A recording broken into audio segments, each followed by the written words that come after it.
Hello everyone, thank you for joining today's webinar. My name is Kath Crowther. I'm the Regional Director for the CLA in the East and your chair for today. Our panellists today are James Melvin Claxton and Magnus Magnusson from Parker Planning. They'll be discussing the latest changes to the NPPF and the requirement to improve the design of new developments. Alison Provis, Regional Surveyor for the CLA East team, will then give an update on the CLA's latest policy work and give a look ahead at changes that might be coming down the line. Before I turn to the panellists, I just wanted to run a poll to ask members what your biggest concerns are around planning. Emily Rose is just going to launch the poll, I think. You can choose up to 3 options from the below. So what are your biggest concerns around planning? 1, the repeated planning reform and uncertainty this provides. Lack of policy for development in rural areas. Inefficiencies and lack of resource in local authority planning departments, time delays in obtaining decisions, discharging conditions, which then provides delays in delivery, increasing demands and costs, for instance, with reports and also CIL, lack of consistency when applying national policy, failure to keep local plans up to date, potential for increased land designations, delivering biodiversity net gain requirements, and lack of an opportunity for heritage assets. So when you are answering that, I thought I'd give you a quick update on the CLA's Rural Powerhouse campaign, of which planning is a key theme. The Rural Powerhouse focuses on the fact that the rural economy is 18% less efficient than the national average. And if we were to remove that gap, it would be worth £43 billion to the national economy, which is quite exciting. We're saying that with the right policy platforms, rural businesses could achieve a lot. The 5 key themes include connectivity, because you simply can't run a business with poor broadband and mobile coverage these days. Profitable and sustainable farming. Investment in skills and innovation, and a simpler tax regime.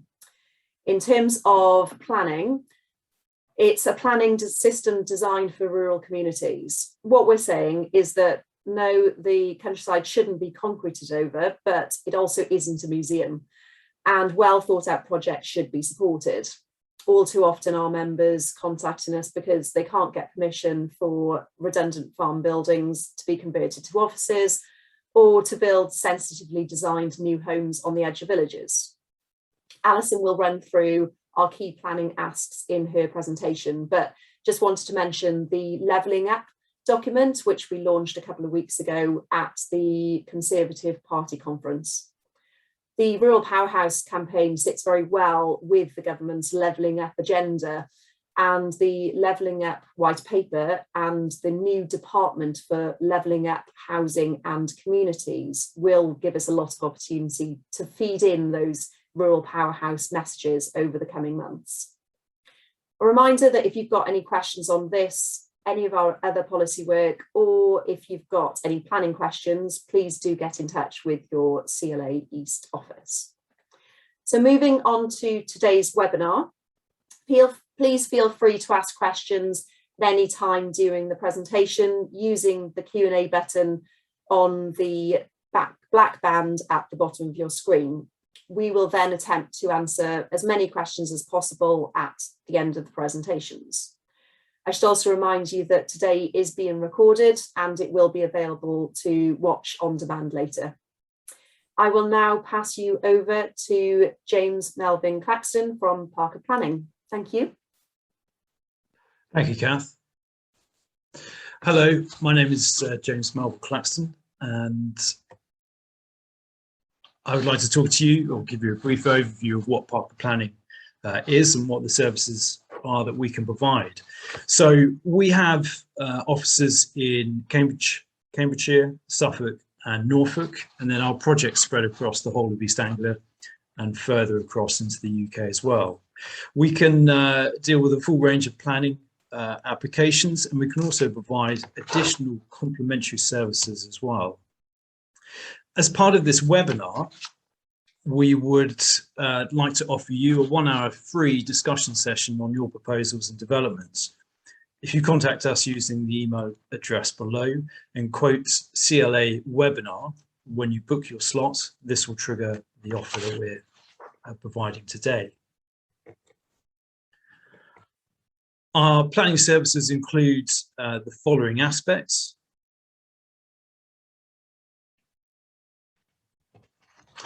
And we also have in-house capacity or capability, sorry, for heritage, archaeology, and topographical and land surveys. Just to give you a flavour of the sorts of applications and proposals we've been working on, recently we have secured planning permission for a farm shop business in Norfolk.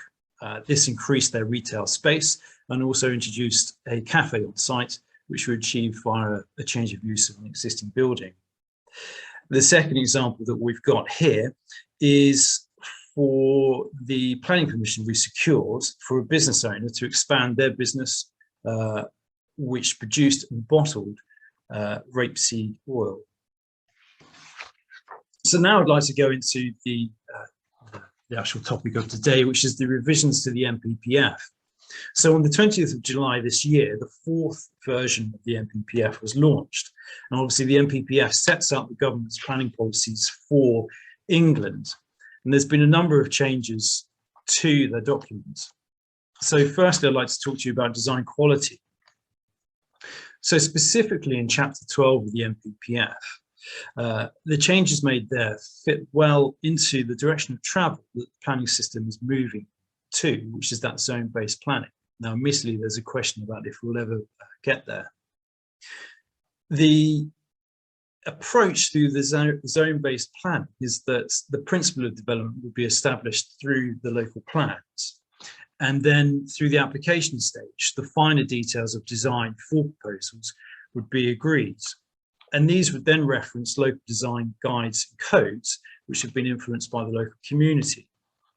So what we have in place at the moment at a national level is a code and a guide. So the code sets out the purpose of the new guidance, which is to provide that detailed guidance on the production of design codes, guides and policies to promote successful design. The guide sets out the characteristics of well-designed places and demonstrates what good design means in practice.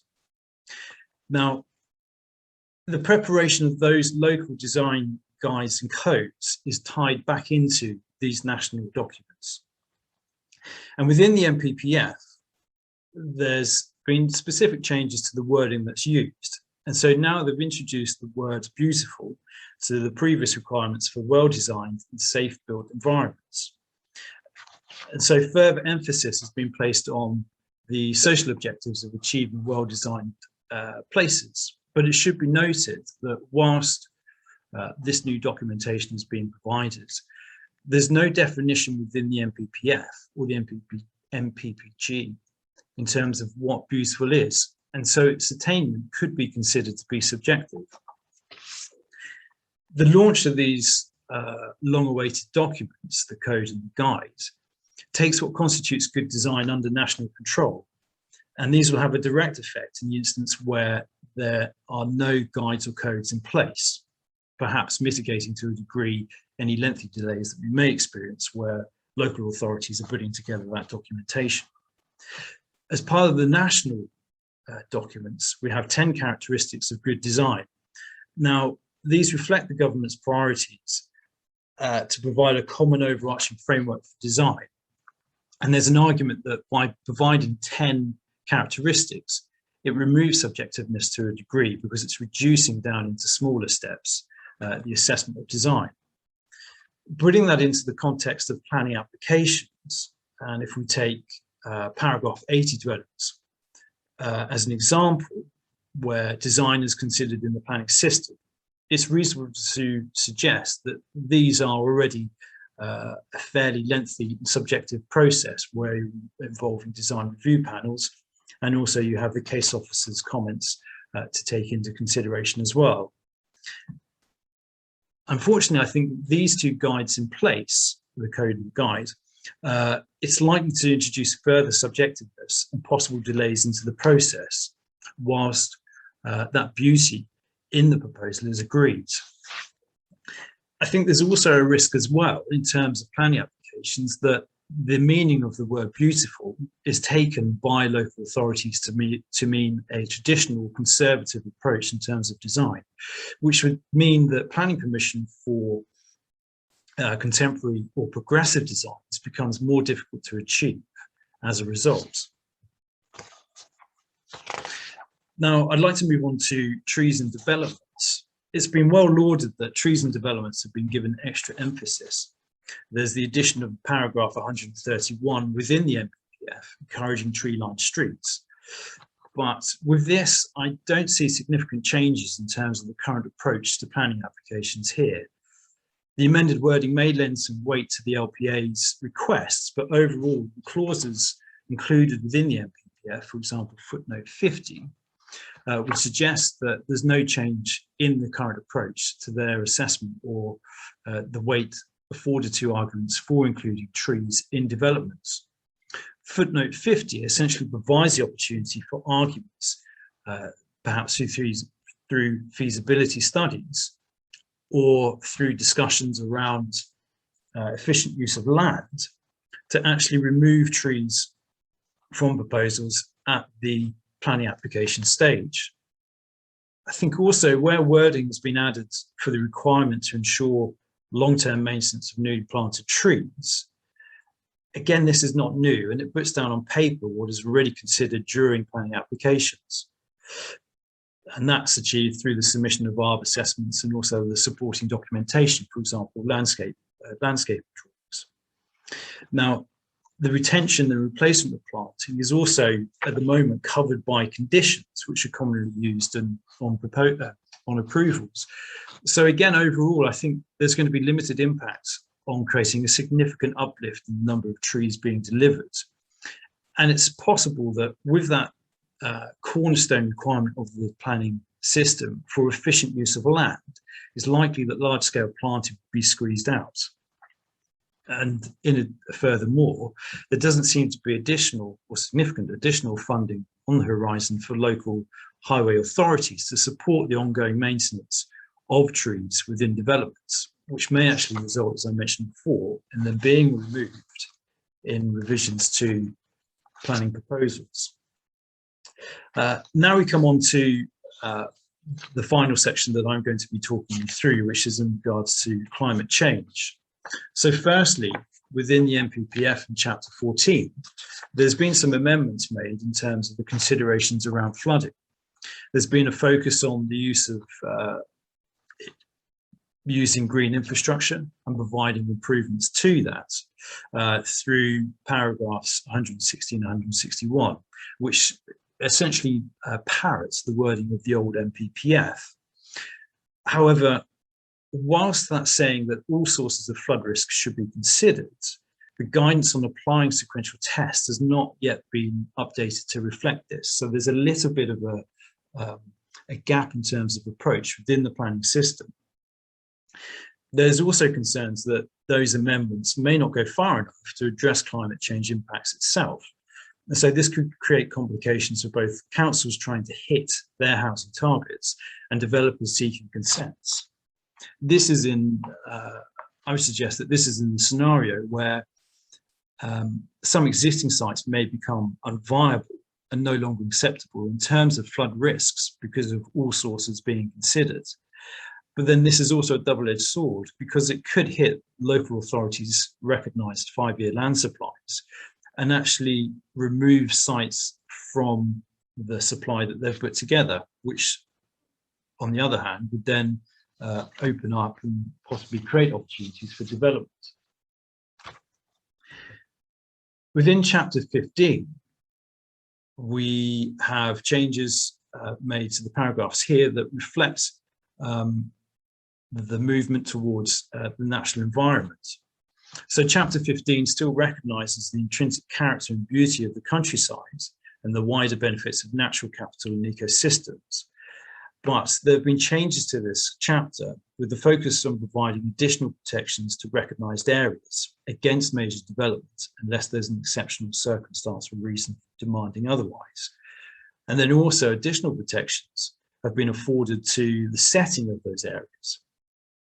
Now, the insertion of subsection D within paragraph 180 requires the incorporation of biodiversity improvements or enhancement to public access. But it should be noted that where previously this was optional, this is now a requirement of proposals coming forward. So in the context of planning applications, this does demonstrate, I think, steps by the government towards achieving its 25-year environmental plan.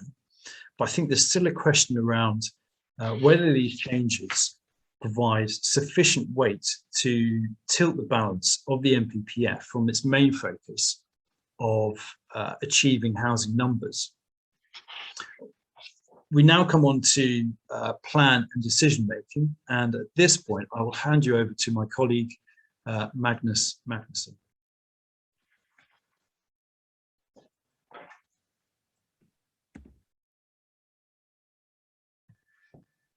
Okay, thank you, James.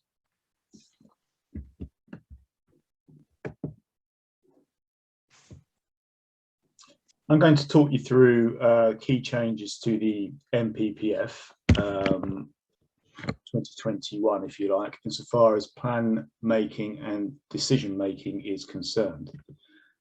Okay, insofar as plan making is concerned, the main changes are to be found within Chapter 3. The audience might have heard the term the presumption in favour of sustainable development. Well, that's the key theme running throughout the NPPF, and not just Chapter 3. i.e., if it's sustainable development, then it ought to be approved.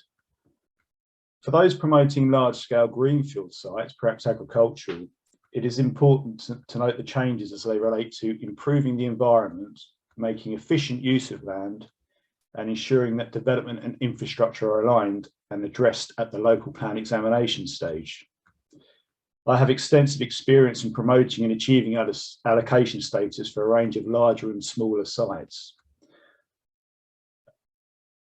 In terms of other changes to the plan making section of the NPPF, where brand new settlements or significant extensions to existing settlements form part of a local plan, the local planning authority must look further ahead, at least 30 years, as opposed to the standard 15 years that has been common to now.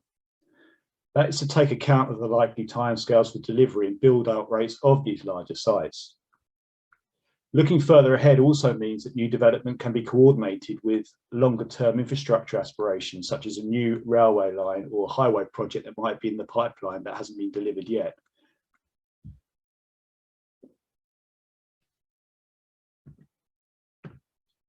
Okay, moving on to Chapter 4 and decision making. So what are the key changes here? Well, significant change in this section relates to the use of Article 4 directions.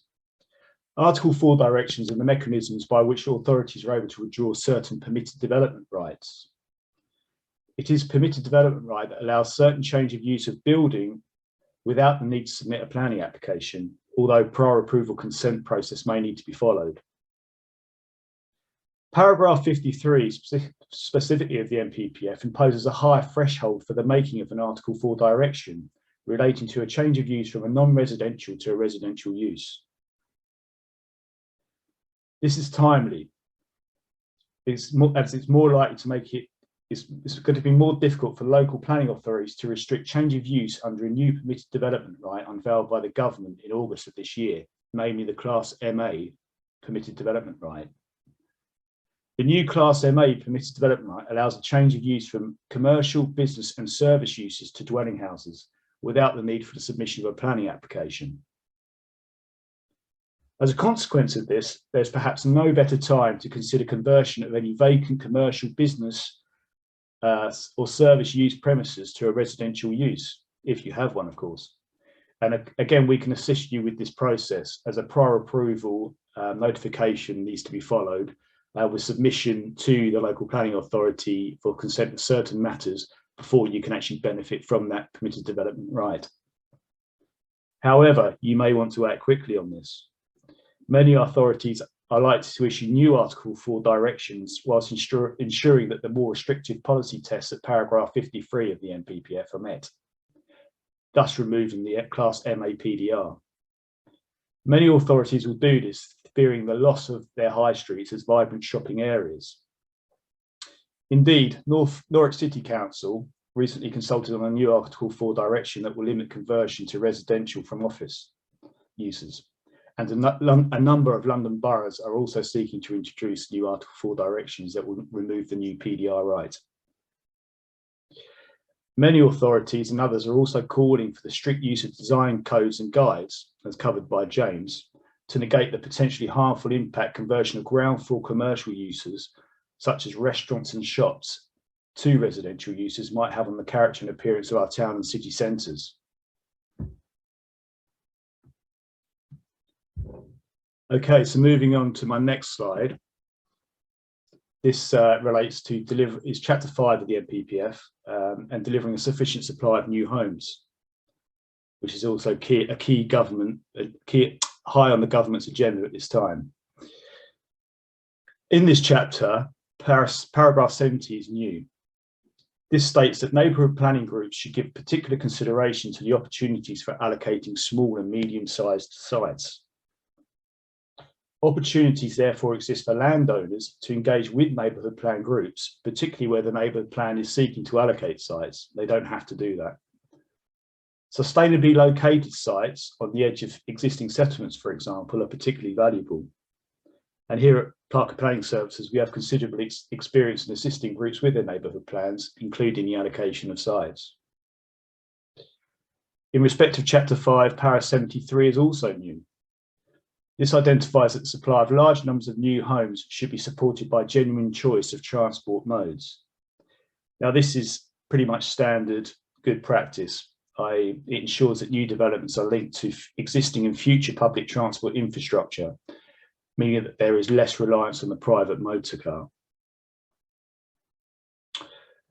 In Para 73, reference to the quality of places to be created is also added, as well as ensuring that appropriate tools such as master plans, design guides or codes, as covered by James, are used to secure a variety of well-designed and beautiful homes to meet the needs of different groups in the community. Okay, well, thanks for listening to my section on the key changes to the NPPF 2021. Please do get in contact with us. Our details have appeared on the slide before you. And it remains for me to hand over to Alison Provis of CLA for the next part of our presentation. Thank you. That's great. Thanks ever so much, Magnus. Perfect. Thanks everybody for joining us this afternoon for this planning webinar. So I am going to cover the planning policy side of things in terms of the CLA view. We've heard some interesting comments there from James and Magnus around the sort of NPPF changes which have recently come through back in July. But there sort of is, obviously planning and reform is on the agenda sort of going forward. So this will just kind of look at that, but also look at the CLA's position and lobbying work in relation to that. So if I just sort of kick off with our lobbying work at the moment. So the CLA, as Kath mentioned in her intro at the beginning, has a Rural Powerhouse campaign. And this paper on the left here, this Rural Powerhouse planning system for the rural economy, is a sort of linchpin of that lobbying work. It really focuses on our key asks around making sure that the planning system is fit for purpose fundamentally and rural proof for rural areas. So I'll come on to more about that in a minute. The other paper that I'm going to sort of take you through briefly is our rural renewal paper. That's being published shortly, and it's fundamentally an update really of the paper on the right there, that Strong Foundations and Sustainable Villages report. So I will be giving an update on that. So firstly, coming to the CLA's Rural Powerhouse planning paper that I showed a moment ago, published in July last year, so just before the planning white paper was published by the government. It's quite detailed, it's about 27 odd pages or so. It has many recommendations in it. As you can see from my slide, it's sort of split out into short-term actions and longer-term actions. Because it is quite a detailed paper, I can't cover all of the recommendations today, so I'm just going to pick out a few of them. But it is definitely well worth a read, and I'll make sure that we include a link to it when we circulate the slides, because please do have a look. It is really interesting. So the paper really focuses on, from a rural point of view, the challenges that are facing the rural economy and communities. So sort of first and foremost, responding to the needs of those communities, which are often forgotten about and not prioritised. For example, jobs, housing, transport, services, investment in rural businesses, for example. So it sort of focuses on that, and then also goes on to look at other challenges around levelling up. The fact that the government seems to sort of still rely and focus on the fact that the rural economy seems to be mainly agriculture and not much else, sadly. They don't seem to recognise the sophisticated evolving nature of the rural economy. So that's a key part of it, together with COVID recovery, inevitably making sure that that's a key part of it as well, and also the other changes affecting the farming sector in terms of loss of BPS, trade negotiations, Brexit, and all the rest of it. So in terms of recommendations that we're looking at, first one of the bigger ones is in relation to the National Planning Policy Framework. So we do have paragraphs 84 to 85 of the current NPPF, which is supporting a prosperous rural economy, but fundamentally it just doesn't go far enough for supporting the rural economy and ensuring that these communities are supported to grow and thrive, and rural businesses to develop as well. So that's one of our key asks, is recognition of that, and ensuring that the NPPF is amended to allow broader rural economy diversification development going forward. That really needs to be a government focus, which we're lobbying hard for. The permission in principle concept. So for those that don't know, this is a sort of way of delivering housing. So it's focused on housing delivery, and it splits the concept and planning application really into the principal matters of the development and into stage 1, and then stage 2 being the technical details of the development. So we're asking for that to be applied to rural economic development as well, because subject to what the poll results are like later, we often hear from members that the costs of planning are just prohibitive, and it just sort of stymies development before you even start. So we're asking for this permission in principle process to be applied for the rural areas, so that the costs of planning can be pushed to stage 2, so the upfront costs aren't quite as much. The permitted development rights for new build affordable housing and rural exception sites. So that's around being able to meet local housing needs a lot quicker. So fundamentally, it's basically suggesting that there should be rights available to deliver affordable housing on rural exception sites. Then on to the sort of longer term, the infrastructure levy. So that is, as it says there, really asking for a national exemption in relation to farm buildings. At the moment, if the community infrastructure levy, so CIL, some of you might have heard of, if that is adopted in your local authority, some have, some haven't, so do check. But if it is adopted, then it's by and large the case that farm buildings are also caught by it. The whole point of the levy is to support infrastructure as a result of that new development. So farm buildings will have a little, if any, impact on the infrastructure. So we're sort of campaigning for those to be exempt for that reason. So in terms of long-term action recommendations in our Rural Powerhouse policy paper, one of the sort of key ones which I thought might be interesting to flag to listeners today is the Greenbelt planning policy. So I'm sure everybody's familiar with the principle of Greenbelt planning policy, but fundamentally it is at odds really with economic developments in rural areas because of the whole principle of it. we often see that greenbelt boundaries are sort of pushed out further into rural areas to allow urban development sort of closer to urban areas where that boundary is. So there's sort of, you know, the boundaries creep out more into rural areas, which we're finding. So fundamentally, we're asking for a comprehensive review on greenbelt planning policy, whether it delivers, and review of it to support the rural economy. So moving on to the second paper I showed, our rural renewal paper. This is coming out shortly, and it's an update on our Sustainable Villages report.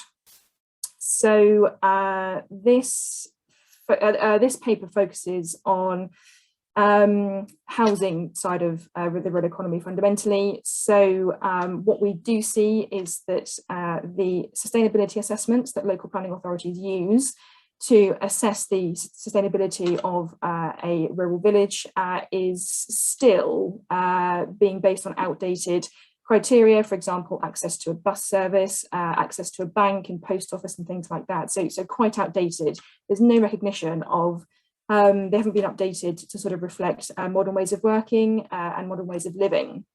So if an area is identified as unsustainable, then there won't be, that area won't receive any housing allocation in the local plan.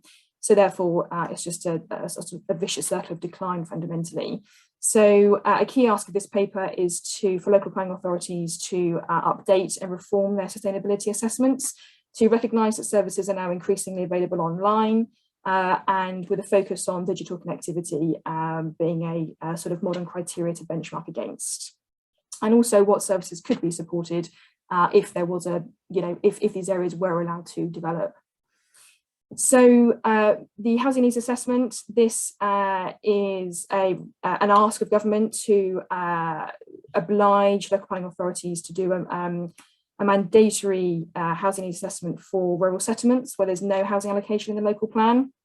That is with a view to identifying what local housing needs there are for that area and being able to deliver it fundamentally. Again, the permitted development rights that I mentioned earlier for affordable housing is in this paper as well. And also an inheritance tax condition exemption for affordable rented housing, as long as those homes remain let as affordable rented housing. So moving on to the government side of things, that's the CLA policy work. Government, so this, if we kick off with Mr. Jenrick here, he obviously launched his planning reforms to much fanfare last year. So we had a look at the planning white paper sort of just over 12 months ago. Then we had this come through, so the Cheshire Languisham by-election, which I think we all know the outcome of that one, which resulted in Mr. Jenrick being booted out in the cabinet reshuffle and Mr. Gove coming in. So all change at MHCLG, or should I say the Department for Levelling Up Housing and Communities, DLUC, I think that might be. So what does all this mean for planning going forward? Well, the planning white paper, the government response to that has been paused at the moment. I think it's probably going to be several months before we see an outcome in relation to that, purely because of the changes I've just run through. But we are sort of expecting zoning to be disappearing possibly. The CLA had significant concerns around that. So the planning white paper released last August suggested 3 sort of zones, one of which was a protection zone. And there were sort of suggestions that that would cover the possibly the countryside. So inevitably for us, that's not good news, because that's a suggestion that the countryside wouldn't be allowed to sort of develop and grow, which obviously is not what we're asking for. So then we've got the planning bill. So what happens now with Gove coming in and the department being renamed? Fundamentally, it's in a state of flux. We don't expect to hear much before Christmas, if then. Gove has said that he is reviewing the concerns around loss of democracy, which is what inevitably prompted the Amersham Cheshire by-election result. So that's something that the government are looking at quite closely. Definitely been scared, I think, by that sort of rebellion there. In terms of the National Planning Policy Framework, so whilst the content that James and Magnus have just gone through, that is in relation to the July update, that update was fundamentally as flagged by James, really to incorporate the outcomes of the Building Better, Building Beautiful Commission report, which came out back in January 2020, I think, to sort of incorporate the design and beautiful development type concept. So there is a fuller review expected of the National Planning Policy Framework.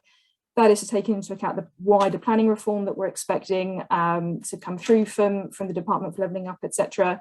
And also to probably reflect the government's climate change ambitions a bit more. Obviously, James went through that, the current implications of that for the current NPPF, but he did also sort of caution that some people are saying it doesn't go far enough. So we could see that coming through in the next reiteration of the NPPF. In terms of the CLA, what will we be lobbying for with a revised NPPF? Well, inevitably the rural economy and levelling up and closing that productivity gap, that 18% that Kath mentioned at the beginning. And also if zoning does survive this current sort of gap, then again, we'll be jumping on that and flying the flag for the growth of the rural areas. Nature recovery zones. So this is something that Gove has mooted to restore natural habitats. Don't know much more than that at the moment, just been recently announced in the press at the end of last month.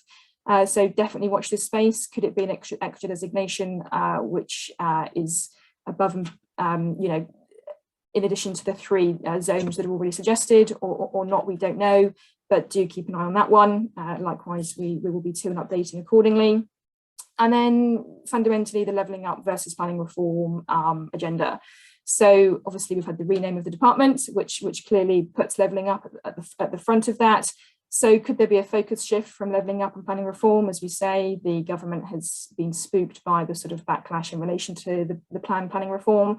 So it could be that planning reform takes more of a backseat under Gove perhaps, and levelling up is brought more to the fore. So definitely an interesting one to keep an eye on.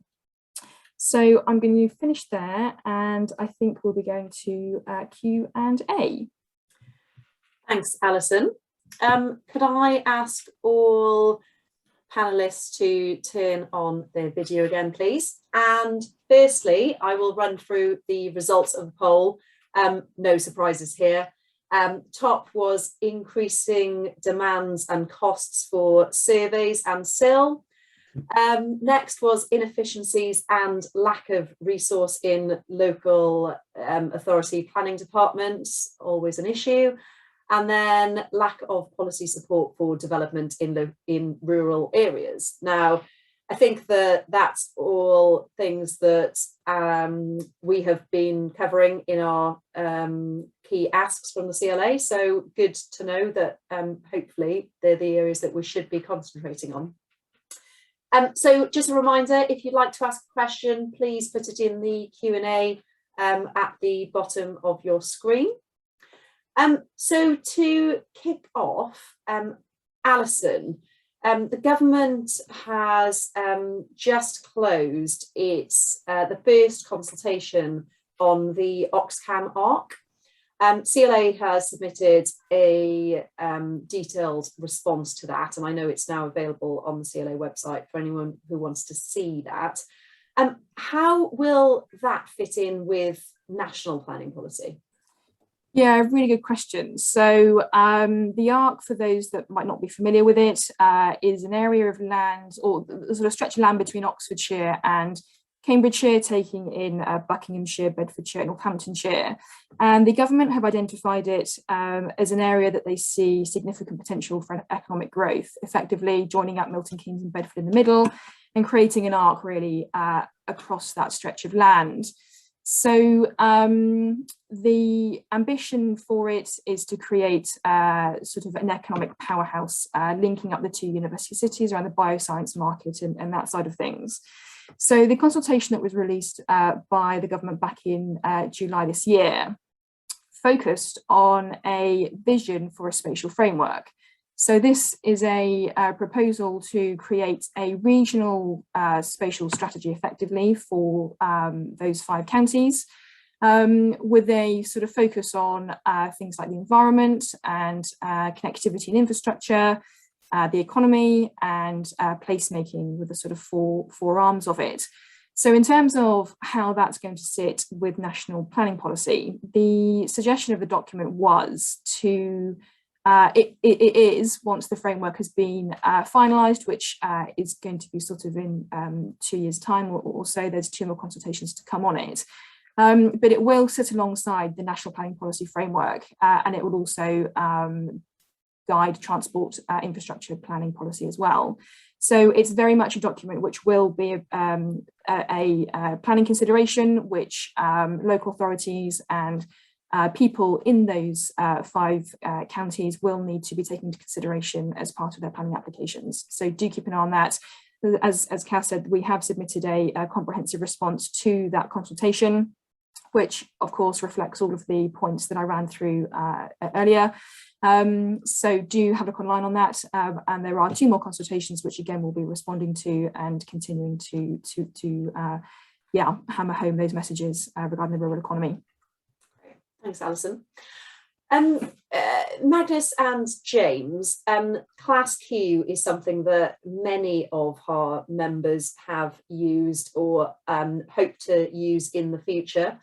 The new design documents, what impact is that likely to have on Class Q applications?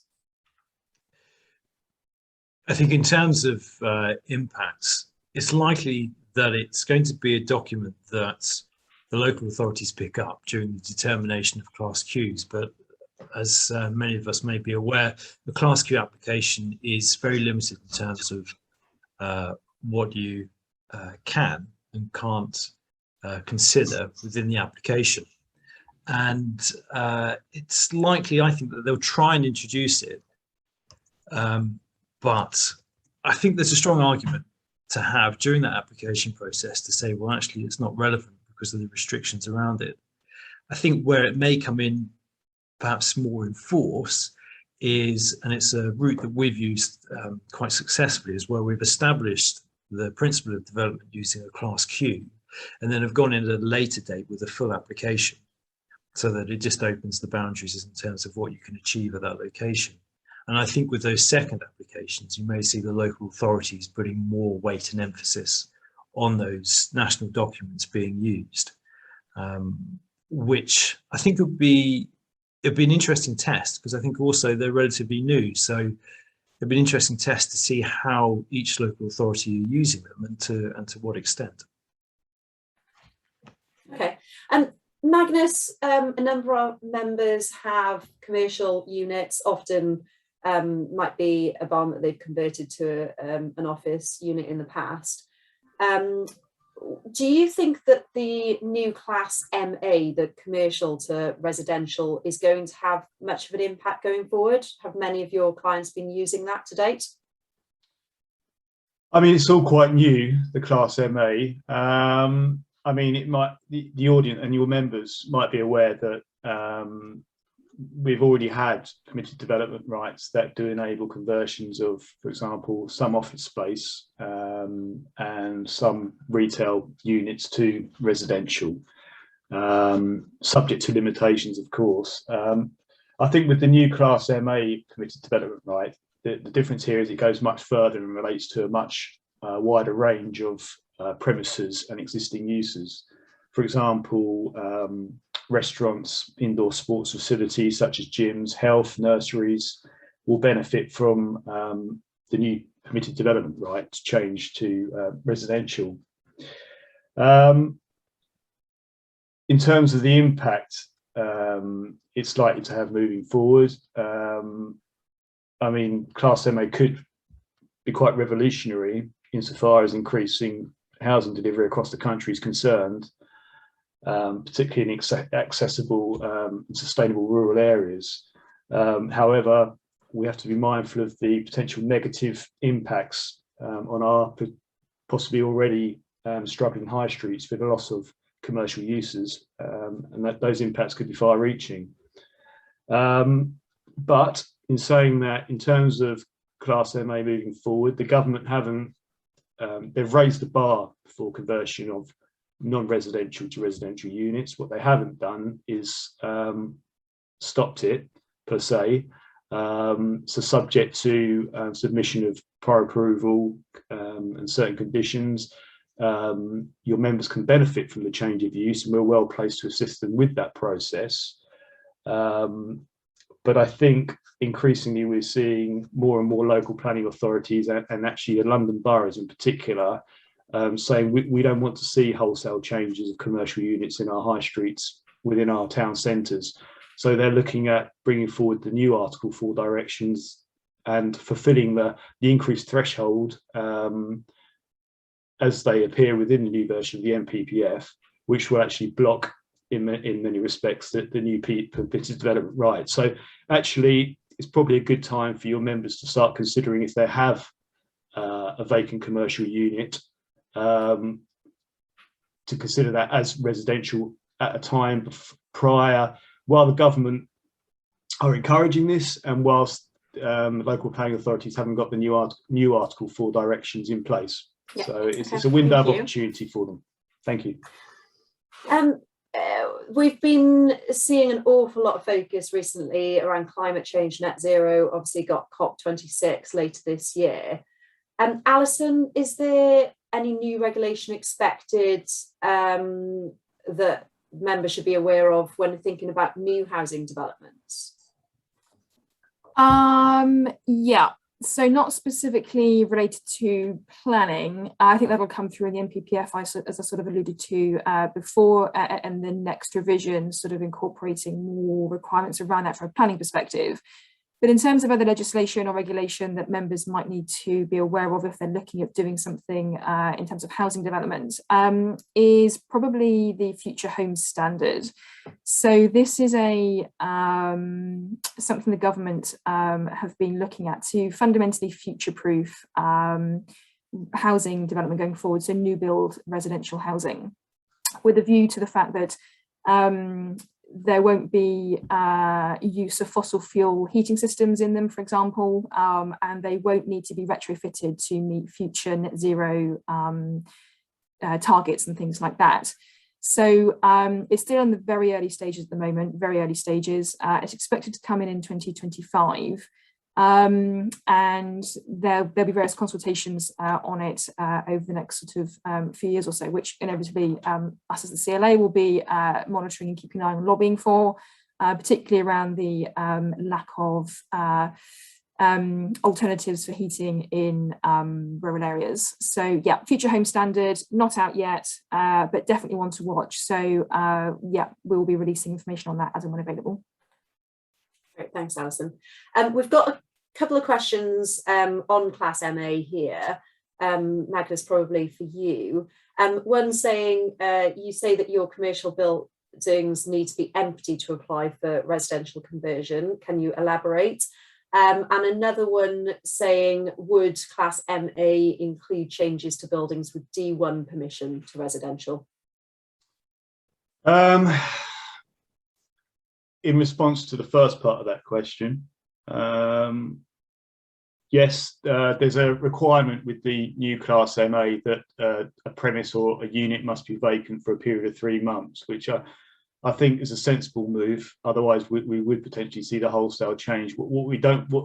It's not the intention that if there's a viable commercial unit out on the high street, for example, if the market suggests that that should be in the hands of another commercial, say for want of a better example, retail outlet, then that's the right thing potentially. So it's where we've seen vacant shop units lying on high streets and they've been there for 6-7 months and there's been no new tenants come in.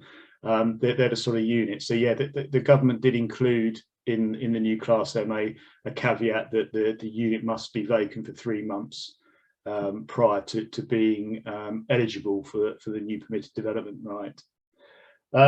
In terms of the next section, but essentially in terms of users that would benefit, I think this is where we're going with this one. your members might be aware that preceding the new Class MA, there was a new Class E created, and that Class E replaced the previous classes of A1, A2 and A3. I don't want to get too technical here, but basically A1, A2 and A3 classes, they covered retail, financial services, cafes and restaurants. And then you had the B1A, B and C uses, which is offices, research establishments and light industry.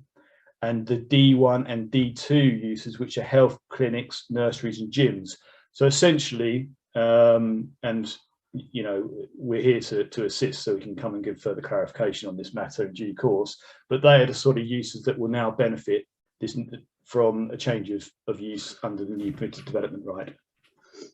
I hope that's useful. Thank you.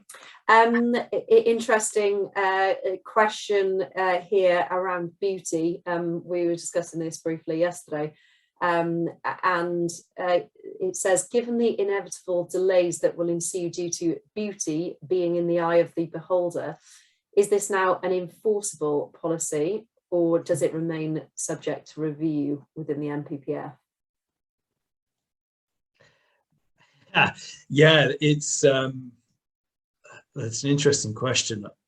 I think without a definition of beauty in the NPPF, it's going to introduce more subjectiveness into the discussions around proposals. The way I see it panning out is that it could be very similar to when they first introduced paragraph 80 dwellings, so houses in the countryside. And through that, we saw a series of appeals where the definition of what was classed as an isolated dwelling was tested and thrashed out until everyone came to almost agreed position. And I can see something similar happening in this. I think there's going to be at that initial position where people are using, say, the definition from a dictionary as a starting point. But then you'll start going through it in terms of proposals coming in, local authorities picking up those national guidance. There, I think, inevitably are going to be delays in local authorities putting together their own guidance at a local level, just because of their capacity and whether they'll be able to fit it in or not. So I think we'll be looking at that national guidance and code. And yeah, I can see I wouldn't like to hazard a guess for how long, but I think there's going to be a bit of delay within planning applications whilst that's discussed. I don't think there's going to be an easy solution to it.